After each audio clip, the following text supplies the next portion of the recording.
महाराष्ट्र विधानमंडल का शीतकालीन सत्र लोकायुक्त संशोधन विधेयक की मंजूरी और ऐतिहासिक पूरक मांगों के लिए जाना जाएगा। सत्र के दौरान नागपुर के विधान भवन की सीढ़ियों पर भले ही विरोधी दल ने एकता दिखाई, लेकिन सदन की कार्रवाई में उनकी एकता तार तार हो गई। सत्ताधारी दल के विधायक विधानसभा के वेल में आकर विपक्ष के खिलाफ नारेबाजी करते दिखाई दिए। हालांकि विपक्ष ने बार बार आरोप लगाया कि विधानसभा अध्यक्ष राहुल नार्वेकर बोलने नहीं देते। इसी से नाराज होकर उन्होंने अध्यक्ष के खिलाफ अविश्वास प्रस्ताव लाने का पत्र सत्र के खत्म होने की पूर्व संध्या पर सचिव को दिया, जिसे राजनीतिक हलकों में बेदम माना जा रहा है।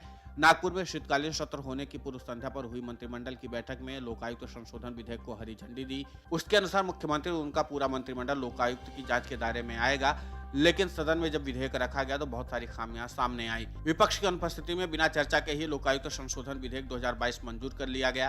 हालांकि सरकार की ओर से उप मुख्यमंत्री देवेंद्र फडणवीस ने दावा किया कि समाज सेवक अन्ना हजारे जिस तरह से लोकायुक्त चाहते हैं उसी तरह बनाया गया है। पूरक मांगों ने भी इतिहास रचा। महाराष्ट्र के इतिहास में पहली बार शीतकालीन सत्र के दौरान नागपुर में करीब 52,000 करोड़ रुपए की मांग मंजूर की गई। ठाकरे गुट के नेता और विधान परिषद में विपक्षी नेता अंबादास दानवे ने शिंदे गुट के कई मंत्रियों पर भ्रष्टाचार का आरोप लगाते हुए इस्तीफे की मांग की।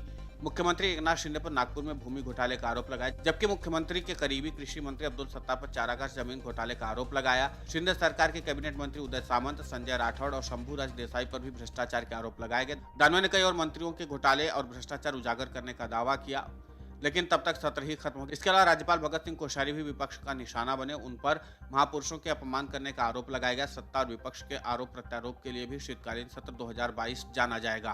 क्योंकि शिंदे सरकार के कई मंत्री उद्धव ठाकरे सरकार में भी मंत्री थे, इसलिए विपक्ष सरकार पर हमला करने से कतराता रहा। कृषि मंत्री पर जब चारागाह जमीन और टीटी घोटाले का आरोप लगाया गया तब उप मुख्यमंत्री देवेंद्र फडणवीस भी हमलावर रूप में थे। सीधे कहते थे उद्धव ठाकरे की सरकार के समय के घोटाले हैं। बोलने में माहिर फडणवीस के सामने विपक्ष लाचार दिखाई दिया। कई मौके पर खुद विरोधी पक्ष के नेता अजित दादा पवार भी कमजोर दिखाई दिए। उद्धव सेना के कई विधायकों और पूर्व मंत्रियों और पदाधिकारियों पर भी जांच की आंच आई है। कयास लगाए जा रहे हैं कि टीईटी घोटाले, नौकरी देने के ठगी के मामले में आदित्य ठाकरे के करीबी घेरे में आ सकते हैं। हालांकि राज्य के डिप्टी सीएम देवेंद्र फडणवीस ने कहा था कि राज्य के विधानसभा के शीतकालीन सत्र में विपक्ष के एक एक आरोप का जवाब दिया जाएगा, लेकिन विपक्ष के आरोपों के सामने फिर चाहे राज्य के मुख्यमंत्री एकनाथ शिंदे हों या फिर डिप्टी सीएम देवेंद्र फडणवीस, दोनों ही संतोषजनक जवाब देने में सफल नहीं हो पाए।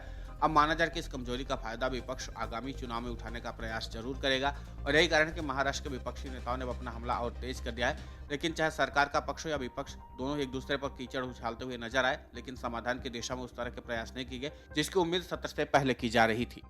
Video desk amarujala.com। डाउनलोड करें अमर उजाला ऐप और पाएं खबरें लगातार। अगर आप ये वीडियो YouTube पर देख रहे हैं तो हमारे चैनल को सब्सक्राइब करें और बेल आइकन को दबाना ना भूलें। अगर आप Facebook पर ये वीडियो देख रहे हैं तो हमारे पेज को लाइक करें।